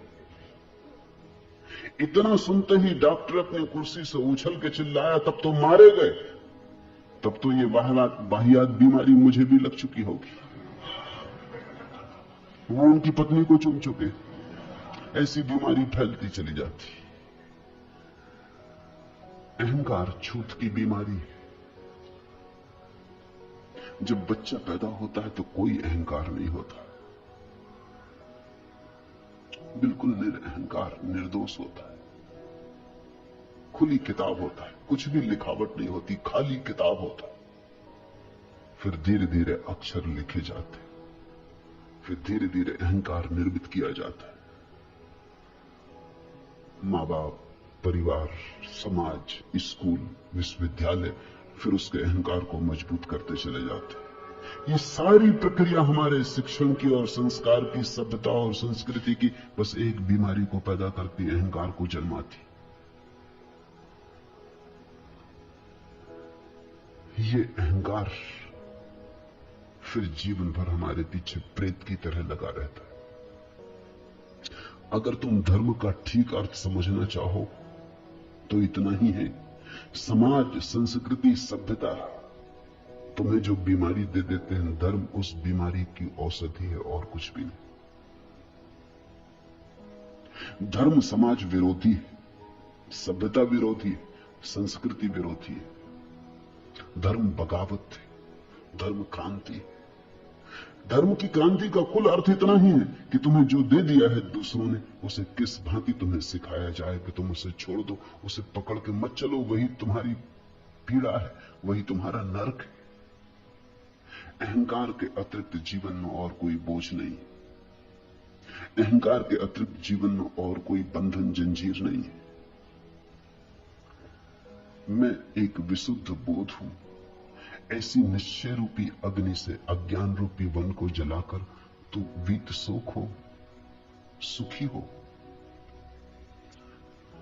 अहंकार का अर्थ है अपने चैतन्य को किसी और चीज से जोड़ लेना। एक आदमी कहता है कि मैं बुद्धिमान हूं, तो उसने बुद्धिमानी से अपने अहंकार को जोड़ लिया, तो उसकी चेतना अशुद्ध हो गई। तुमने देखा, दूध में कोई पानी मिला देता है तो हम कहते हैं दूध अशुद्ध हो गया, लेकिन अगर पानी मिलाने वाला कहे कि हमने बिल्कुल शुद्ध पानी मिलाया, फिर तब भी तुम कहोगे अशुद्ध हो गया। शुद्ध पानी मिला या अशुद्ध, ये थोड़ी सवाल है, पानी मिलाया, इससे कोई फर्क नहीं पड़ता कि तुमने शुद्ध पानी मिलाया, तो भी दूध तो अशुद्ध हो गया। और अगर गौर करो तो दूध ही अशुद्ध नहीं हुआ, पानी भी अशुद्ध हो गया। पानी और दूध दोनों शुद्ध थे, अलग अलग मिलकर अशुद्ध हो गए। विपरीत और विजाती और अन्य से मिलकर उपद्रव होता है। चैतन्य जैसे ही अपने से भिन्न से मिल जाता है, तुमने कहा मैं बुद्धिमान, बुद्धि यंत्र है, उसका उपयोग करो, बुद्धिमान मत बनो। यही बुद्धिमानी है, बुद्धिमान मत बनो। तुमने कहा मैं बुद्धिमान, उपद्रव शुरू हुआ, दूध पानी से मिल गया। फिर तुम्हारी बुद्धि कितनी ही शुद्ध हो, इससे कोई फर्क नहीं पड़ता। तुमने कहा मैं चरित्रवान, दूध पानी से मिल गया। अब तुम्हारा चरित्र कितना ही शुद्ध हो, इससे कुछ फर्क नहीं पड़ता। दुष्चरित्र और सच्चरित्र दोनों के अहंकार होते हैं। मैंने सुना है एक पुरानी कहानी कि जार के जमाने में रूस में साइबेरिया में 3 कैदी बंद थे और तीनों में सदा विवाद हुआ करता था कि कौन बड़ा अपराधी, और तीनों में सदा विवाद हुआ करता था कि कौन ज्यादा दिन से जेल भोग रहा है। जेल में अक्सर ये होता है, लोग वहां भी बढ़ा चढ़ा के बताते। ऐसे नहीं कि तुम अपना बैंक बैलेंस बढ़ा चढ़ा के बताते हो और मेहमान आ जाते तो घर में पड़ोस से फर्नीचर मांग के वो गलीचे बिछा देते, तुम ही धोखा देते हो। ऐसा नहीं है कि तुम ही दूसरों को देख के खूब जोर जोर से हरे राम करने लगते हो, कि कोई आ जाए तो प्रार्थना लंबी हो जाती है, पूजा की घंटियां जोर से बजने लगती हैं, कोई ना आए जल्दी निपटा लेते हो। ऐसा तुम ही करते हो, ऐसा नहीं। मेहमान घर में हो तो तुम मंदिर चले जाते हो, क्योंकि मेहमानों पर धार्मिक होने का प्रभाव डालना है। कैदी भी कारागृह में इसी तरह करते। उन 3 कैदियों में विवाद होता था। एक दिन पहले कैदी ने कहा कि मैं जब जेल में आया था, जब मुझे साइबेरिया के जेल में डाला गया, तब मोटर गाड़ी नहीं चलती थी। दूसरे ने कहा इसमें क्या रखा है, मैं जब डाला गया तब बैलगाड़ी तक नहीं चलती थी। तीसरे ने कहा बैलगाड़ी क्या होती। वो ये सिद्ध करने की कोशिश कर रहे हैं कि कौन कितने प्राचीन समय से उस जेल में पड़ा हुआ। इसमें भी अहंकार है। मैंने सुना है एक जेल में एक नया अपराधी आया, जिस कोठरी में उसे भेजा गया था उस कोठरी में एक दादा पहले से ही जमे थे। उन दादा ने पूछा कि कितने दिन रहेगा, कि ये कोई 20 साल की सजा हुई। तो उसने कहा तू दरवाजे पे रह, तुझे जल्दी निकलना पड़ेगा, तू दरवाजे के पास ही अपना बिस्तरा लगा ले। अपराधी का भी अहंकार है, बुरे के साथ भी आदमी अपने अहंकार को भरता है, भले के साथ भी भरता है, लेकिन दोनों स्थितियों में चैतन्य अशुद्ध हो जाता है। अष्टावक्र कहते हैं मैं एक विशुद्ध बोध हूं, न तो मैं बुद्धिमान हूं, न मैं चरित्रवान हूं, न मैं चरित्रहीन हूं, न मैं सुंदर हूं, न मैं असुंदर हूं, न मैं जवान हूं, न मैं बूढ़ा हूं, न गोरा न काला, न हिंदू न मुसलमान, न ब्राह्मण न शूद्र। मेरा कोई तादात्म्य नहीं, मैं इन सबको देखने वाला हूं। जैसे तुमने दिया जलाया अपने घर में, तो दिए की रोशनी टेबल पे भी पड़ती, कुर्सी पे भी पड़ती, दीवार पे भी पड़ती, दीवार घड़ी पे भी पड़ती, फर्नीचर पे, अलमारी पर, कालीन पर, फर्श पर, छप्पर पर, सब पे पड़ती। तुम बैठे तुम पे भी पड़ती। लेकिन ज्योति न तो दीवार है, न छप्पर है, न फर्श है, न टेबल है, न कुर्सी है। सब रोशन है उस रोशनी में, लेकिन रोशनी अलग है। शुद्ध चैतन्य तुम्हारी रोशनी है, तुम्हारा बोध है। वो बोध तुम्हारी बुद्धि पर भी पड़ता, तुम्हारी देह पर भी पड़ता, तुम्हारे कृत्य पर भी पड़ता, लेकिन तुम उनमें से कोई भी नहीं हो। जब तक तुम अपने को किसी से जोड़ के जानोगे तब तक अहंकार पैदा होगा। अहंकार है चेतना का किसी अन्य वस्तु से तादात्म्य। जैसे ही तुमने सारे तादात्म्य छोड़ दिए, तुमने कहा मैं तो बस शुद्ध बोध, मैं तो शुद्ध बोध हूं, शुद्ध बुद्ध हूं, वैसे ही तुम घर लौटने लगे, मुक्ति का क्षण करीब आने लगा। अष्टावक्र कहते हैं विशुद्ध बोध हूं ऐसी धारणा, अहम एका विशुद्ध बोधा इति। ऐसे निश्चय रूपी अग्नि से, ये क्या है निश्चय रूपी बात? सुन के ये निश्चय न होगा, केवल बुद्धि से समझ के ये निश्चय न होगा। ऐसा तो बहुत बार तुमने समझ लिया, फिर भूल जाते हो। अनुभव से ये निश्चय होगा, थोड़े प्रयोग करोगे तो निश्चय होगा, प्रतीति होगी तो निश्चय होगा, और निश्चय होगा तो क्रांति घटित होगी। अज्ञान रूपी वन को जलाकर तू वीत शोक हुआ, सुख को प्राप्त हो, सुखी हो। जिसमें यह कल्पित संसार रस्सी में सांप जैसा भासता है, तू वही आनंद परमानंद बोध है। अतएव तो सुखपूर्वक विचर। यहां दुख का कोई कारण ही नहीं। तुम नाहक एक दुख स्वप्न में दबे और परेशान हुए जा रहे हो। दुख स्वप्न तुमने देखा, अपने ही हाथ छाती पर रख के आदमी सो जाता है, हाथ के वजन से रात नींद में लगता है कि छाती पर कोई भूत प्रेत चढ़ा। अपने ही हाथ रखे छाती पर, उनका ही वजन पड़ रहा है, लेकिन निद्रा में वही वजन भ्रांति बन जाता। या अपना ही तकिया रख लिया अपनी छाती पर, लगता पहाड़ गिर गया। चीखता चिल्लाता, चीख भी नहीं निकलती, हाथ पैर हिलाना चाहता, हाथ पैर भी नहीं हिलते, ऐसी घबराहट बैठ जाती। फिर जब नींद भी टूट जाती तो भी पाता पसीना पसीना है। नींद भी टूट जाती है, जाग भी जाता है, समझ भी लेता है कोई दुश्मन नहीं, कोई पहाड़ नहीं गिरा, अपना ही तकिया अपनी छाती पर रख लिया कि अपने ही हाथ अपनी छाती पर रख लिए थे, तो भी सांस धक धक चल रही, जैसे मीलों दौड़ के आया हो। सपना टूट गया, फिर भी अभी तक परिणाम जारी है। जिसको हम ये संसार के दुख कह रहे हैं, वो हमारी ही बोध की भ्रांतियां हैं, जिसमें यह कल्पित संसार रस्सी में सांप जैसा भासता है। तुमने देखा कभी रस्सी पड़ी हो रास्ते पर अंधेरे में, बस सांप का ख्याल आ जाता, ख्याल आ गया तो रस्सी पर सांप आरोपित हो गया, भागे, चीख पुकार मचा दी। हो सकता दौड़ने में गिर पड़ो, हाथ पैर तोड़ लो, तो बाद में पता चले कि सिर्फ रस्सी थी, नाहक दौड़े। लेकिन फिर क्या होता, हाथ पैर तोड़ चुके। लेकिन अगर तुम्हारे पास थोड़ा सा भी बोध का दिया हो, प्रकाश हो थोड़ा, तो अंधेरे से अंधेरी रात में भी तुम बोध के दिए से देख पाओगे कि रस्सी रस्सी है, सर्प नहीं। इस बोध में ही आनंद और परमानंद का जन्म होता है। अतएव तू सुखपूर्वक विचर। तेरे पास सूत्र है, तेरे पास ज्योति है, ज्योति को तूने नाहक के पर्दों में ढांका। पर्दे हटा, घूंघट के पट खोल, विचार के, वासना के, अपेक्षा के, कल्पनाओं के, सपनों के पर्दे हटाओ। वही है घूंघट, घूंघट को हटाओ, खुली आंख से देखो। लोग बुर्के ओढ़े बैठे, उन बुर्कों के कारण कुछ दिखाई नहीं पड़ता, धक्के खा रहे हैं, गड्ढों में गिर रहे हैं। वही आनंद परमानंद बोध है। अतएव तू सुखपूर्वक विचर। यत्र विश्वमिदं भाति कल्पितम रज्जु सर्पवत् आनंद परमानंद सा बोधस्त्वम सुखम चर।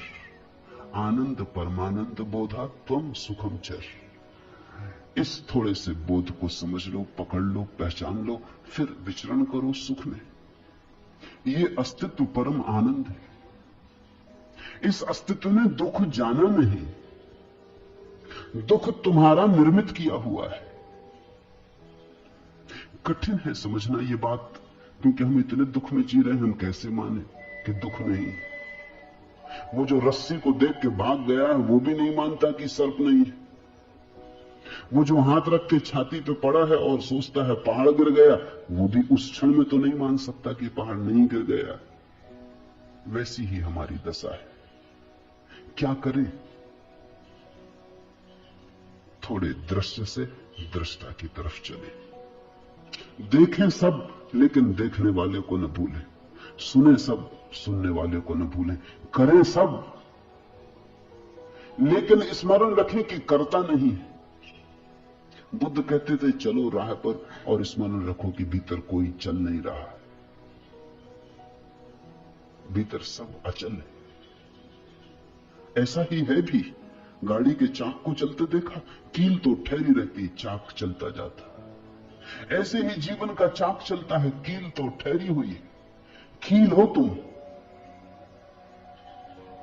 मुक्ति का अभिमानी मुक्त है और बद्ध का अभिमानी बद्ध, क्योंकि इस संसार में यह लोकोक्ति सच है कि जैसी मति वैसी गति। ये सूत्र मूल्यवान है। मुक्ति का अभिमानी मुक्त है। जिसने जान लिया कि मैं मुक्त हूं, वो मुक्त है। मुक्ति के लिए कुछ और करना नहीं, इतना जानना ही है कि मैं मुक्त हूं। तुम्हारे करने से मुक्ति ना आएगी, तुम्हारे जानने से मुक्ति आएगी। मुक्ति कृत्य का परिणाम नहीं, ज्ञान का फल है। मुक्ति का अभिमानी मुक्त है और बद्ध का अभिमानी बद्ध। जो सोचता है मैं बंधा हूं, वो बंधा है। जो सोचता है वो मुक्त हूं, मैं वो मुक्त है। तुम जरा करके भी देखो, एक 24 घंटे ऐसा सोच के देखो कि चलो 24 घंटे यही सही, मुक्त हूं। 24 घंटे मुक्त रह के देख लो, तुम बड़े चकित होगे। तुम्हें खुद ही भरोसा ना आएगा कि अगर तुम सोच लो मुक्त हो तो कोई नहीं बांधने वाला है, तो तुम मुक्त हो। तुम सोच लो कि बंधा हूं तो हर चीज बांधने वाली है। मेरे एक मित्र थे, मेरे साथ प्रोफेसर थे। होली के दिन थे, भांग पी ली, रास्ते पर शोरगुल मचा दिया, हुल्लड़ कर दिया। बड़े सीधे आदमी थे। सीधे आदमी के साथ खतरा है। उसके भीतर काफी दबा पड़ा रहता। उपद्रवी नहीं थे। नाम भी उनका भोले राम था। भोले भाले आदमी थे। भोले भाले आदमी के साथ एक खतरा है, भांग वगैरह से बचना चाहिए, क्योंकि वो भोला भालापन जो ऊपर ऊपर है, भांग ने तो डुबा दिया। भीतर जो दबा पड़ा था, जिंदगी भर में जो नहीं किया था, वो सब निकल आया। वो सड़क पर गए, शोरगुल मचाया, उपद्रव कर दिया, किसी स्त्री के साथ छेड़छाड़ कर दी, पकड़ लिए गए, थाने में बंद कर दिए गए। अंग्रेजी के प्रोफेसर थे। रात कोई 2 बजे आदमी मेरे पास आया और उसने कहा कि आपके मित्र पकड़ गए, और उन्होंने खबर भेजी कि निकालो, सुबह के पहले निकालो, नहीं तो मुश्किल हो जाएगी। मुश्किल उनको निकाल पाए। सुबह होते होते निकाल तो लाए, लेकिन वो ऐसे घबरा गए। सीधे साधे आदमी थे, वो ऐसे घबरा गए कि बस मुश्किल खड़ी हो गई। 3 महीने उन्होंने ऐसा कष्ट भोगा। सड़क से पुलिस वाला निकले कि वो छुप जाए, तो वो आ रहा पकड़ने। मेरे साथ एक ही कमरे में रहते थे। रात पुलिस वाला सीटी बजाए, वो बिस्तर के नीचे हो जाए। वो कर क्या रहे हो? आ रहे हैं वो लोग। फिर तो हालत ऐसी बिगड़ गई कि वो न मुझे सोने दे, न खुद सोने। वो कहें जगो, सुना तुमने? वो लोग हवा में खबर है, आवाज आ रही रेडियो पर। वो लोग यहां वहां से खबर भेज रहे हैं कि भोला राम कहां है। भोला राम तुम सो जाओ। अभी सो कैसे जाए, जीवन खतरे में। वो पकड़ेंगे, फाइल है मेरे खिलाफ। आखिर में इतना परेशान हो गया कि कोई रास्ता न देख के कॉलेज भी जाना उन्होंने बंद कर दिया। छुट्टी लेके घर बैठ गए। वो 24 घंटे एक ही रंग चलने लगा, जिसको मनोवैज्ञानिक पैरानॉइड कहते। वो पैरानॉइड हो गए, अपने भय से ही रचना करने लगे। भले आदमी थे, कभी सोचा भी नहीं था मैंने, लेकिन एक अनुभव हुआ कि आदमी क्या क्या कल्पना नहीं कर ले सकता है। दीवानों को वो कहें काम है, सब तरफ लोग सुन रहे हैं। कोई भी रास्ते पे चल रहा है तो वो उन्हीं को देखता हुआ चल रहा है। कोई किनारे पर खड़े होकर हंस रहा है तो वो भोला राम को देख के हंस रहा है। कोई बात कर रहा है तो वो उन्हीं के खिलाफ षड्यंत्र रच रहे हैं। सारी दुनिया उनके खिलाफ। फिर कोई उपाय न देख के मुझे एक ही रास्ता दिखाई पड़ा। एक परिचित मित्र थे, इंस्पेक्टर थे, उनको समझाया कि तुम आ जाओ एक दिन फाइल लेके। कोई फाइल हो तो हम ले आए, कोई फाइल है ना कुछ। इस आदमी ने कभी कुछ किया ही नहीं, सिर्फ एक दफा भंग पी, थोड़ा उधम मचाया, खत्म हो गई बात। अब इसमें कोई इतना शोरगुल नहीं। कोई भी फाइल ले आओ, कागज कोरे रख के आ जाना, मगर फाइल बड़ी होनी चाहिए, क्योंकि वो कहते हैं फाइल बड़ी और भोला राम के नाम लिखी होनी चाहिए। और तुम चिंता मत करना, 2-4 हाथ इनको रसीद कर देना और बांध भी देना हथकड़ी इनके हाथ में। और जब तक मैं तुमको 10,000 रुपया रुश्वत न दूं, इनको छोड़ने के लिए राजी मत होना, तभी शायद ये छूटे।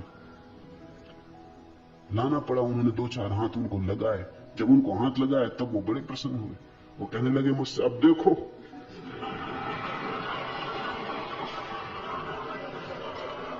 जो मैं कहता था हुआ कि नहीं, ये रही फाइल, बड़े बड़े अक्षरों में भोला राम लिखा है।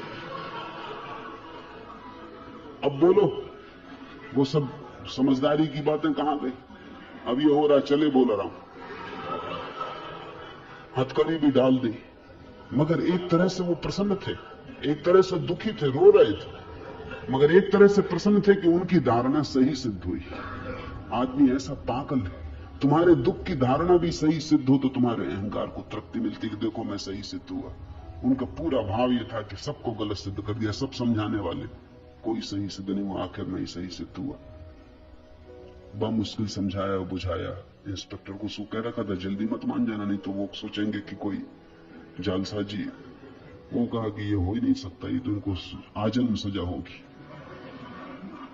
बस वो जब ये इस तरह की बातें कहें वो मेरी तरफ देखेंगे, कहो। बहुत मुश्किल से समझा बुझा के हाथ पैर जोड़ के नोट की गड्डियां उनको दी, फाइल जलाई सामने। उस दिन से भोला राम मुक्त हो गए, ठीक हो, सब खत्म हो गया मामला। करीब करीब ऐसी अवस्था है।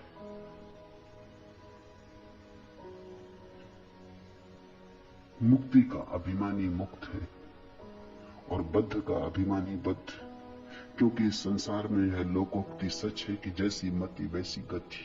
तुम जैसा सोचते हो वैसा ही हो गया। तुम्हारे सोचने ने तुम्हारा संसार निर्मित कर दिया। सोच को बदलो, जागो और ढंग से देखो, सब यही रहेगा। सिर्फ तुम्हारे देखने, सोचने, जानने के ढंग बदल जाएंगे और सब बदल जाएगा। मुक्ताभिमानी मुक्तो ही बद्धो बद्धाभिमान्यपि किम वदन्ति है सत्ययम या मति सा गति भवेत, या मति सा गति भवेत। तो जैसा सोचो, जैसी मति वैसी गति हो जाती। आत्मा साक्षी है, व्यापक है, पूर्ण है, एक है, मुक्त है, चेतन है, क्रिया रहित है, असंग है, निष्प्रह है, शांत है। वह भ्रम के कारण संसार जैसा भासता है। साक्षी, व्यापक, पूर्ण। सुनो इस शब्द को, अष्टावक्र कहते तुम पूर्ण हो। पूर्ण होना नहीं है, तुम में कुछ भी जोड़ा नहीं जा सकता। तुम जैसे हो परिपूर्ण हो, तुम में कुछ विकास नहीं करना है, तुम्हें कुछ सोपान नहीं चढ़ने, तुम्हारे आगे कुछ भी नहीं है। तुम पूर्ण हो, तुम परमात्मा हो, व्यापक हो, साक्षी हो, एक हो, मुक्त हो, चेतन हो, क्रिया रहित हो, असंग हो। किसी ने तुम्हें बांधा नहीं, कोई संग साथी नहीं, अकेले हो, परम एकांत में हो, निष्प्रह हो। ऐसा होना नहीं है, यही फर्क है अष्टावक्र के संदेश का। अगर तुम महावीर को सुनो तो महावीर कहते ऐसा होना है।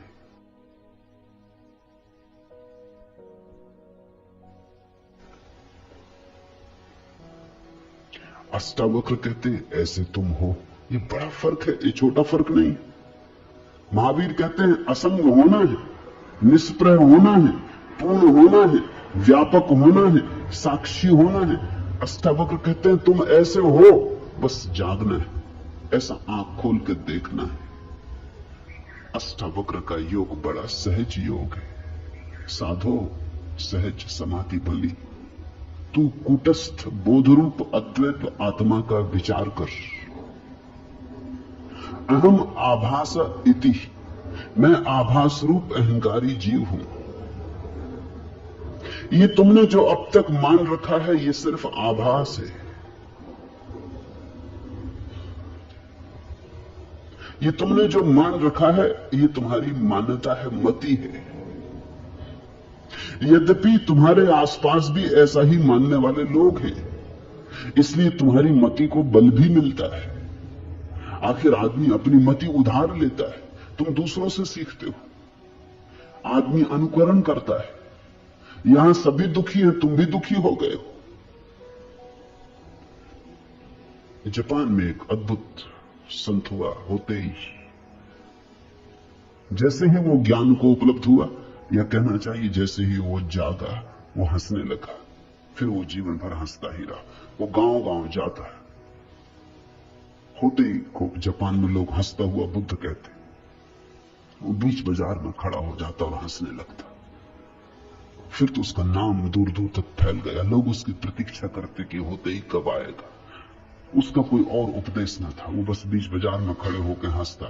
धीरे धीरे भीड़ इकट्ठी हो जाती और लोग भी हंसने लगते। होते ही से लोग पूछते आप कुछ और कहो, वो कहता और क्या कहें।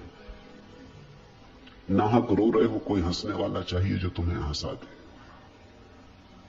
इतनी ही खबर लाता हूं कि हंस लो, कोई कमी नहीं। दिल खोल के हंसो, सारा अस्तित्व हंस रहा है, तुम नाहक रो रहे हो। तुम्हारा रोना बिल्कुल निजी, प्राइवेट है। पूरा अस्तित्व हंस रहा है। चांद तारे फूल पक्षी सब हंस रहे हैं, तुम नाहक रो रहे हो। खोलो आंख, हंस लो, मेरा कोई और संदेश नहीं। वो हंसता एक गांव से दूसरे गांव घूमता रहता। कहते उसने पूरे जापान को हंसाया और उसके पास लोगों को धीरे धीरे हंसते हंसते हंसते झलके मिलती। वो उसका ध्यान था, वही उसकी समाधि थी। लोग हंसते हंसते धीरे धीरे अनुभव करते कि हम हंस सकते हैं, हम प्रसन्न हो सकते हैं अकारण। कारण की खोज ही गलत है। तुम जब तक कारण खोजोगे कि जब कारण होगा तब हंसेंगे, तो तुम कभी हंसोगे ही नहीं। तुमने अगर सोचा कि कारण होगा तब सुखी होंगे, तो तुम कभी सुखी ना होगे। कारण खोजने वाला और दुखी होता जाता। कारण दुख के हैं, सुख स्वभाव है। कारण को निर्मित करना पड़ता, दुख को भी निर्मित करना पड़ता। सुख है, सुख मौजूद है, सुख को प्रकट करो। यही अष्टावक्र का बार बार कहना है।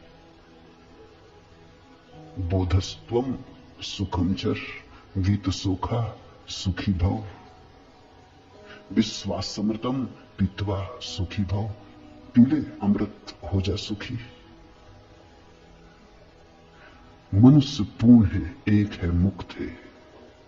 सिर्फ आभास बाधा डाल रहा है। मैं आभास रूप अहंकारी जीव हूं, ऐसे भ्रम को और बाहर भीतर के भाव को छोड़कर तू कूटस्थ बोधरूप अद्वैत आत्मा का विचार कर।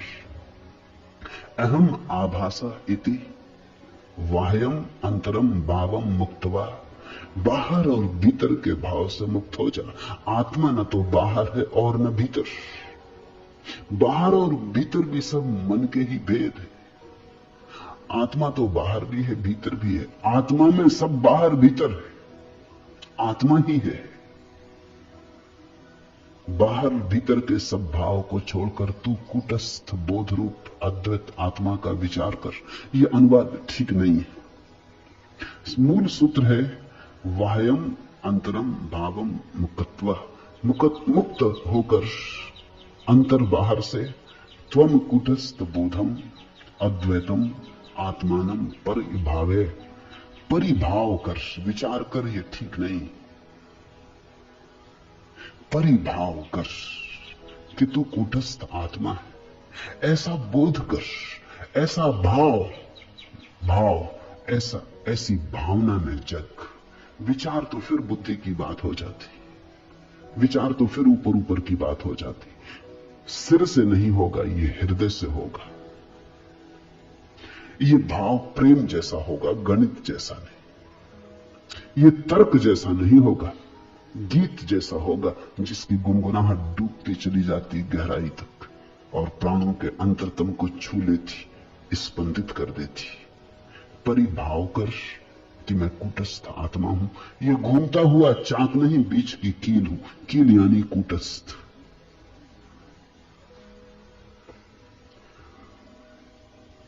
तुम जब तक सोचते हो पृथ्वी पर हो, पृथ्वी पर हो। जिस क्षण तुमने तैयारी दिखाई, जिस क्षण तुमने हिम्मत की, उस क्षण आकाश में उड़ना शुरू हो सकता है। दल के दल तैर रहे मेघ मगन भू पर, उड़ता जाता हूं मैं मेघों के ऊपर। एक अजब लोक खुला है मेरे आगे, कोई सपना विराट सोए में जागे। कहां उड़ जाता है समय सिंधु घर घर।